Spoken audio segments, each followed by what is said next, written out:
Hey everyone, my name is Lindsay with the Brokerage Inc. I am a marketing specialist, and today I want to go over the Brokerage Bucks form with you and show you how to fill it out. I get a lot of questions on this form, and so we're going to just take the time and show you how to do that. So we're going to first go to the brokerageinc.com, and you're going to go to the orange circle that says Agent Login. If you do not have that login, you can go up to the very top, register for the brokerage link right there. Once you get that set up, you will log in.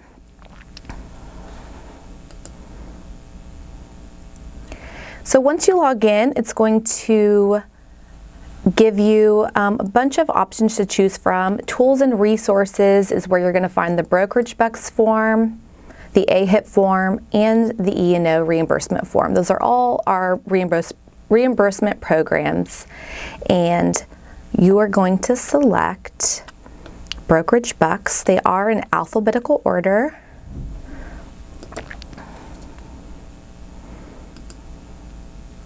So once you get that open, you're going to see the guidelines at the very top. You're going to read through that, make sure you have you've met that criteria, and start with your agent name, and then your phone number, your license number if you're going to do a mail out. If not, you can put any number there, that's fine, but if you're going to be doing a mailer, definitely fill that part out. You're going to select the market that you're in or what you're closest to. And then your reimbursement address is going to be where you want the check to be mailed to. So if we are paying the vendor or we're reimbursing you, that address should reflect where it's going. So you'll fill that part out, and then the biggest part is usage of Brokerage Bucks. That's where I get a lot of questions. So we're going to start with mailer. The catalog number you can find at the top of the form. At this link, you will see the catalog, and you will choose any piece that you want. And you'll find that number, and then you're going to put it where it says catalog number, right here.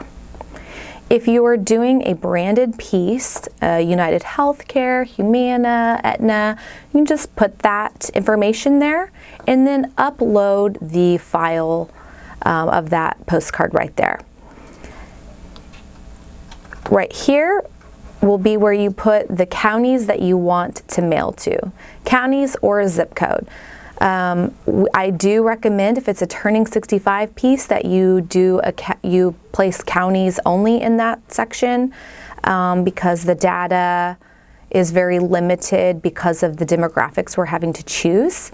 So counties only for T65. If you just press this plus button, that's where you can add more, or you can just keep typing and it will, the line will not end. Then you will select the month that you would like to use for your Brokerage Bucks. So some people have put, if the date they're targeting, for turning 65, this is the month that you're actually going to be submitting for Brokerage Bucks. So let's say it's for January, and there you will fill out the carrier, the client name, and the effective date. So we're going to go back up here. That is how you fill out for a mailer. If you are submitting for marketing materials, giveaway, signage for retail, business cards, other, just click one of those. If it's other, just kind of give a description of what it is that you are submitting, and then again your effective dates, so on and so forth. If you need to, if you want us to pay the vendor, just upload your invoice right here. And if you want us to reimburse you because you've already paid it out, just put your itemized receipt in that Choose File Upload section right there.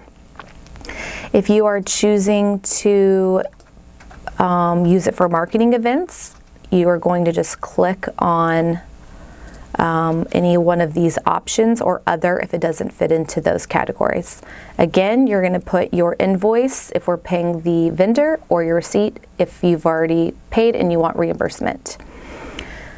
Last is other, and this is for things that you don't feel like fit into any of those other options. They're kind of that gray area, and you have gotten approval for that. You could put that here and then just give your reasoning and just say that it's been approved through whatever marketer or management you've spoken to, and then put your invoice if we're going to pay the vendor, and then receipt if we're going to reimburse you.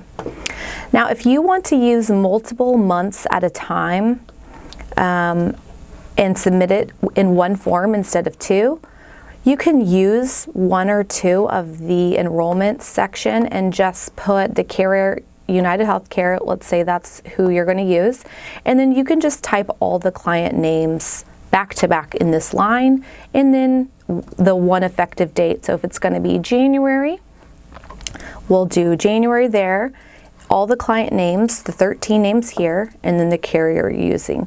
And then let's say that you want to submit February. Same thing there, you put the carrier, all the client names, which will require 8, and then the effective date, February, right here. And so that's how you can submit two forms at the same time. If you scroll all the way down, let's see, you will see another additional file upload. If you need to upload multiple receipts outside of the different options, you can come and drop those right there. And then once you submit, it will send you a receipt showing that it has been submitted, and then it will come directly to me or the marketer in your area, whichever market you selected. And that is how you fill out the Brokerage Bucks form. So if you guys have any more questions after this video, please give me a call at 469-635-6741, or you can email me at lindsey@thebrokerageInc.com. Thanks.